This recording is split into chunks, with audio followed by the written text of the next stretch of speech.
পরীক্ষার রেজাল্ট নিয়ে অতিরিক্ত দুশ্চিন্তা আমাদের শারীরিক এবং মানসিক বিভিন্ন সমস্যা সৃষ্টি করে, যাকে আমরা একাডেমিক স্ট্রেস বলে থাকি। এখন আমাদের একটা একদম বাংলা একটা কমন প্রশ্ন হচ্ছে, যাকে আমরা জাতীয় প্রশ্ন বলতে পারি, যে রেজাল্ট কবে দেবে এবং পরবর্তী সেমিস্টারে কামব্যাক।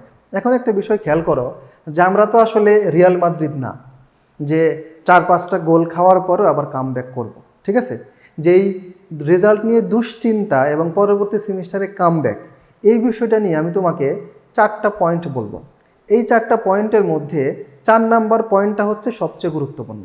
তুমি যদি এই ভিডিওটা সুন্দরভাবে মনোযোগ সহকারে দেখো এবং বন্ধুদের সাথে শেয়ার করো, তাহলে আশা করি তোমার এই যে রেজাল্ট নিয়ে যে দুশ্চিন্তার বিষয় এবং পরবর্তী সেমিস্টারে আসলেই তুমি রিয়াল মাদ্রিদের মতো কামব্যাক করতে পারবে কিনা, এই বিষয়টা তোমার একদম পানির মতো ইনশাল্লাহ ক্লিয়ার হয়ে যাবে। তাহলে আমরা একটা একটা করে শুরু করি, যে আসলে আমাদের এই যে দুশ্চিন্তা, এটা আসলে আমাদের কিভাবে মানসিক এবং শারীরিক বিভিন্ন সমস্যার সৃষ্টি করে বা নেতিবাচক প্রভাব ফেলে, সেই বিষয়গুলো আমরা এই ভিডিও থেকে জানব। যেমন 1 নম্বর পয়েন্ট হচ্ছে মানসিক স্বাস্থ্যের উপর প্রভাব। যে আমাদের যে মানসিক যে স্বাস্থ্য আছে, সেই স্বাস্থ্যের উপরে এই অতিরিক্ত দুশ্চিন্তা একটা বড় প্রভাব ফেলে। সেই ক্ষেত্রে যে ব্যাড ইফেক্টগুলো বা ব্যাড ইম্প্যাক্টগুলো পড়ে, সেটা হচ্ছে বিষণ্ণতা এবং উদ্বেগ তোমার মধ্যে দেখা দেয়। যে তুমি অল্পতেই বিষণ্ণ হয়ে যাও, বিভিন্ন বিষয়ে তুমি উদ্বিগ্ন থাকো, এটা একটা বড় একটা সমস্যা। দ্বিতীয়ত হচ্ছে আত্মবিশ্বাসের অভাব। তুমি যখন এই রেজাল্ট নিয়ে অতিরিক্ত দুশ্চিন্তা করো, যে তুমি সেমিস্টারে ফাইনাল পরীক্ষা দিয়ে আসছো, সেখানে তুমি চিন্তা করলেই কি তোমার রেজাল্ট পরিবর্তন হবে? এটা পরিবর্তন হবে না। তাহলে কেন তুমি সেই দুশ্চিন্তাটা করে শুধুমাত্র তোমার আত্মবিশ্বাসের ঘাটতি এখানে পরিলক্ষিত করতেছ? সেক্ষেত্রে তোমার সমস্যা হবে কি, আত্মবিশ্বাসের বড় একটা অভাব এখানে তোমার ফুটে উঠবে। তোমার মনে হবে যে তুমি অন্যের থেকে হয়তো বা পিছিয়ে যাচ্ছ, বা আসলে তুমি অন্যের চেয়ে প্রতিযোগিতামূলক পরীক্ষাগুলোতে এগিয়ে থাকতে পারবে না, এরকম বিভিন্ন হীনমন্যতায় তুমি ভুগবে। পাশাপাশি তোমার মনোযোগের একটা বড় ঘাটতি এখানে কিন্তু দেখা দেবে। যে তুমি যখনই পড়তে বসতেছ, কামব্যাক দেবো একটা ভাব নিয়ে পড়তে বসলা, বিদ্যুৎ তো একটা বড় সমস্যা আছেই, পাশাপাশি তোমার এখানে একটা বড় সমস্যা হয়ে দাঁড়াবে যে ওই যে দুশ্চিন্তা, ওই দুশ্চিন্তা তোমাকে এখানে কিন্তু কুরে করে খাবে। তুমি চিন্তা করতেছো যে আমি যে পরীক্ষাটা দিলাম, রেজাল্টটা কবে দেবে, রেজাল্টটা কি ভালো হবে কি হবে না, আমি আসলে এই বন্ধুর চেয়ে ভালো করতে পারবো কিনা, আমার এই জনের সাথে আমি ভালো করতে পারবো কিনা, তার চেয়ে বেশি হবে কিনা, রেফার্ট খাবো কিনা, এই দুশ্চিন্তাগুলো তোমাকে কিন্তু মনোযোগের একটা বড় ঘাটতি এখানে করে দেবে, ঠিক আছে? 2 নাম্বার যে বিষয় তোমার এখানে দায়ী, সেটা হচ্ছে তোমার শারীরিক স্বাস্থ্যের বড় একটা ক্ষতি করবে। সেখানে তুমি দেখবে যে তোমার প্রচুর পরিমাণে মাথা ব্যথা হবে। মাথা ব্যথা হওয়ার পিছনে একটা বড় কারণ হচ্ছে তোমার ঘুম না হওয়া বা ঘুমটা ক্লিয়ার না হওয়া। একটা স্বাভাবিক সুস্থ মানুষ যদি 7-8 ঘন্টা সুন্দর একটা ফ্রেশ ঘুম দিতে না পারে, তাহলে কিন্তু তার সকালটা সুন্দর হয় না। সকালটা যদি সুন্দর না হয়, তখন দেখবো যে তোমার সারাদিন মাথা ব্যথা থাকে, কাজে একটা বিষণ্ণ একটা ভাব চলে আসে, কাজে তোমার মনোযোগ বসে না, এরকম বিভিন্ন সমস্যা হয়।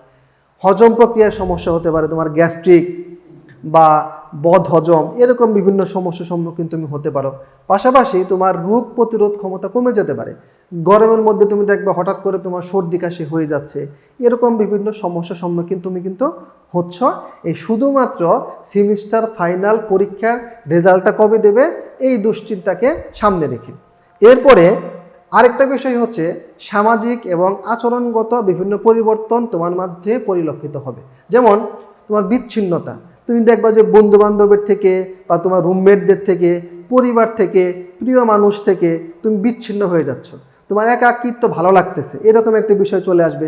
পাশাপাশি মেজাজ খিটখিটে হওয়া, মানে অল্পতেই দেখবা যে তুমি রুমমেটের সাথে রাগ করতেছ, যেখানে তোমার রিয়াকশন করার প্রয়োজন নাই সেখানে তুমি রিয়াকশন করতেছ, শুধুমাত্র এবং একমাত্র কারণ হচ্ছে পরীক্ষার রেজাল্ট কবে দেবে সেই দুশ্চিন্তাকে সামনে রেখে। এবং যে 4 নাম্বার যে পয়েন্টার কথা বলছিলাম, সেটা হচ্ছে মস্তিষ্কের কার্যক্ষমতা হ্রাস পাওয়া। এইটা হচ্ছে সবচেয়ে বড় একটা কারণ বা সবচেয়ে ক্ষতিকর একটা দিক।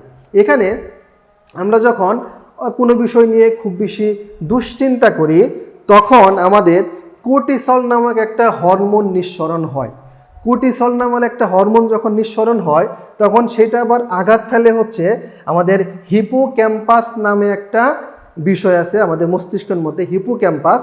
এই হিপোক্যাম্পাসের কাজ হচ্ছে আমাদের যে স্মরণ শক্তি আছে, যে আমরা যে পড়াশোনা করতেছি সেই পড়াশোনাটাকে ধারণ করে রাখা, মানে আমরা যাকে মেমোরির মতো বলি, যে আমাদের কম্পিউটারে বা মোবাইলে যেমন মেমোরি থাকে, যার কাজ হচ্ছে কোনো কিছুকে সংরক্ষণ করা, ঠিক একই রকমভাবে আমরা যে পড়াশোনাটা করতেছি পড়াশোনাটাকে মনে রাখার জন্য যে ব্রেনের যে বিষয়টা কাজ করে সেটা হচ্ছে হিপোক্যাম্পাস। এই হিপোক্যাম্পাস তোমার আস্তে আস্তে দীর্ঘস্থায়ী আর থাকে না, ক্ষণস্থায়ী হয়ে যায়।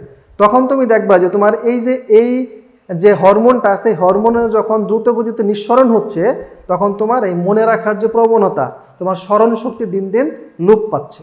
তাহলে এখন তুমি আমাকে বলো যে এটা কি তোমার জন্য কি কোনো কিছুর ভালোর কারণ, নাকি আসলেই তুমি দিন দিন আরো হতাশাগ্রস্ত হচ্ছ বা তুমি নিজের ক্ষতি নিজেই করতেছো? তাহলে এখান থেকে আমরা আসলে উত্তরণটা কিভাবে পাবো? আমাদের দুশ্চিন্তা থেকে আসলে মুক্তির উপায়টা কি? মুক্তির উপায়ের ক্ষেত্রে আমি তোমাকে যে বিষয়টা বলবো সেটা হচ্ছে, যে যে ধর্মের অনুসারী সেই ধর্ম অনুশাসনগুলো তুমি সুন্দরভাবে পালন করো। যারা মুসলিম আছো তারা নামাজ, রোজা, যা কিছু আছে সমস্ত কিছু পালন করো। ধর্মের যে কিছু বিষয়গুলো বিধিনিষেধ আছে সেই বিষয়গুলো মেনে চলো। পাশাপাশি রেগুলার পড়াশোনা করো। দুশ্চিন্তা করে আসলে লাভ নেই, কারণ যে বিষয়টা তোমার হাতে নেই এটা তো মানুষের কন্ট্রোলের মধ্যে নেই। এখন এইটাকে তুমি যদি নিয়ন্ত্রণ করতে চাও বা এইটাকে তুমি যদি বেশি গুরুত্ব দিয়ে ফেলো, তখন দেখবে যে তোমার বর্তমানটা নষ্ট হচ্ছে। বর্তমান যদি নষ্ট হয় তাহলে সেখানে ভবিষ্যতেটা নষ্ট হওয়ার জন্য বর্তমান কিন্তু অনেকাংশে দায়ী। তুমি যদি বর্তমানটাকে ভালোভাবে কাজে লাগাও, বর্তমান সময়ের যদি তুমি প্রপার ইউটিলাইজেশন করো, তাহলে দেখবে তোমার ভবিষ্যতের যে বিষয়গুলো আছে সেই বিষয়গুলো আস্তে আস্তে সুন্দর হচ্ছে, প্রস্ফুটিত হচ্ছে। যা আমার উপরে না বা যা আমার নিয়ন্ত্রণে নেই তা নিয়ে দুশ্চিন্তা করা বৃথা পরিশ্রম ছাড়া আর কিছুই না বলে আমি মনে করি। তাহলে এখানে তোমার যে সেমিস্টারে কামব্যাক, এই সেমিস্টারে কামব্যাক কি আদৌ হবে যদি তুমি শুধুমাত্র রেজাল্ট কবে দেবে বা আমার রেজাল্ট কেমন হবে এটা নিয়ে তুমি যদি দুশ্চিন্তা করো, সেক্ষেত্রে তোমার আগের যে সেমিস্টার সেই সেমিস্টারের রেজাল্টও দুশ্চিন্তার কারণে চেঞ্জ হবেই না। বিষয়টা তো এরকম না যে আমি বেশি দুশ্চিন্তা করতেছি আমার এখানে 20 মার্ক বাড়িয়ে দেওয়া হলো বা একটা গ্রেড বাড়িয়ে দেওয়া হলো, বিষয়টা তো এমন না। তুমি যত বেশি দুশ্চিন্তা করবে তোমার শারীরিক, মানসিক এবং বর্তমান সেমিস্টার সব কিছুর দিকে তুমি তত বেশি ক্ষতিগ্রস্ত হচ্ছ। আশা করি বিষয়গুলো তোমরা সুন্দরভাবে উপলব্ধি করতে পেরেছ। ধন্যবাদ সবাইকে।